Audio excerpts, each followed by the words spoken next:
Show, ഈ ലാലേട്ടൻ Shobhana combo ഇല്ലേ, ഒരു രക്ഷയില്ലാത്ത കോംബോ തന്നെയല്ലേ? പിന്നല്ല.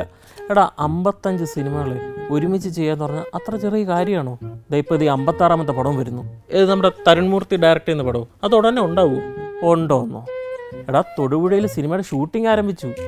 ആഹാ, ലാലേട്ടൻ തൊടുപുഴ ഫാമിലി സബ്ജക്റ്റ്. അപ്പോൾ ജോർജ് കുട്ടി ആര്? അല്ലല്ല, ഇത് വേലായുധൻ. ആരെന്ന്? വേറെ ആരും ഉണ്ടായിരുന്നല്ലോ. ആ, ഷൺമുഖൻ. ആ, ഷൺമുഖൻ. ഈ സിനിമയിൽ മോഹൻലാലിൻ്റെ പേര് ഷൺമുഖൻ എന്നൊക്കെ കേൾക്കുന്നത്. എന്തായാലും ലാലേട്ടൻ ഈ പടത്തിൽ ആറാടും.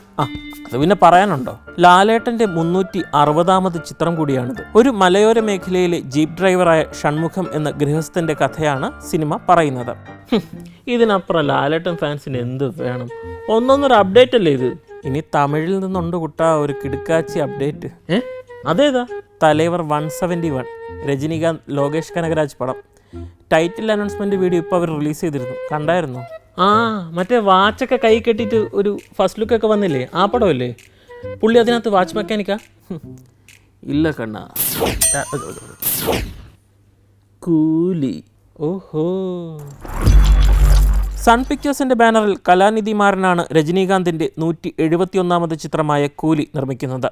മുൻപ് വിക്രമിനും ലിയോയ്ക്കും ചെയ്തതുപോലെ ഒരു അനൗൺസ്മെൻറ്റ് വീഡിയോ പടത്തിൻ്റെ ടീം റിലീസ് ചെയ്തു. ഇത് വന്ന പാടെ ഫാൻസൊക്കെ കട്ട ത്രില്ലില്ല. പൊളി. ഈ പടവും ലോകേഷിൻ്റെ മറ്റു പടങ്ങളെ പോലെ കണക്ഷൻ ഉണ്ടെങ്കിലേ കമലഹാസനും രജനീകാന്തൊക്കെ ഒരുമിച്ചൊന്ന് എങ്ങനെ ഇരിക്കും? അതിന് സാധ്യത കുറവാ മോനെ. ഇത് LCU പടമല്ലെന്നാണ് കേൾക്കുന്നത്. ഷോ, അതൊക്കെ പോട്ടെ. നമ്മുടെ പ്രഭാസിൻ്റെ പുതിയ പടമില്ലേ കൽക്കി, അതിൻ്റെ പുതിയ ടീസർ കണ്ടായിരുന്നോ? അമിതാഭ് ബച്ചൻ്റെ അല്ലേ?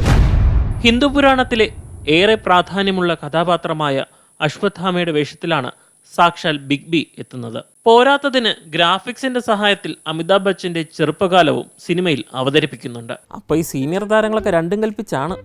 പിന്നല്ല. അത് പറഞ്ഞപ്പോഴോർത്തെ, പ്രേമലുവിന് 2ാം ഭാഗം വരുന്നു. പ്രേമലുവിൻ്റെ സക്സസ് മീറ്റില്ല സിനിമയുടെ ക്രൂ 2ാം ഭാഗം വരുന്നുണ്ടെന്ന് അനൗൺസ് ചെയ്തത്. 2ാം ഭാഗത്തെ അനശ്വരമുണ്ടെന്നാണ് കേൾക്കുന്നത്. പക്ഷെ എന്നിരുന്നാലും ഈ മമിത നസ്ലിൻ ജോഡി അത് വെറൈറ്റി തന്നെയായിരുന്നു. അതൊക്കെ സൂര്യ ജ്യോതിക. ഈ ജനറേഷനിൽ ഇനി ഏതൊക്കെ ജോഡികൾ വന്നാലും അവരെ തട്ട് താണ് തന്നെ ഇരിക്കും. അവരും വീണ്ടും സിനിമയിൽ ഒന്നിക്കുന്നു എന്നാണ് കേൾക്കുന്നത്. ശരിക്കും? ഒഫീഷ്യൽ അനൗൺസ്മെൻ്റ് ഒന്നും വന്നിട്ടില്ല. നമ്മുടെ അഞ്ജലി മേനോനില്ലേ, പുള്ളിക്കാരിയുടെ പടത്തിൽ അവർ ഒന്നിക്കുന്നതെന്നൊക്കെ ഒരു റിപ്പോർട്ട് വരുന്നുണ്ട്. ഇതുപോലെ അവർ വേറെ ഏതൊക്കെ പടങ്ങൾ ഒരുമിക്കുന്നു എന്ന് കേൾക്കുന്നു. എന്നെയും നിമ്മയും കണ്ട സൂര്യ ജ്യോതിക പോലെ എന്നാ പറയാറ്. ആര് പറഞ്ഞ്? ഞങ്ങൾ തന്നെ. അയ്യാടാ.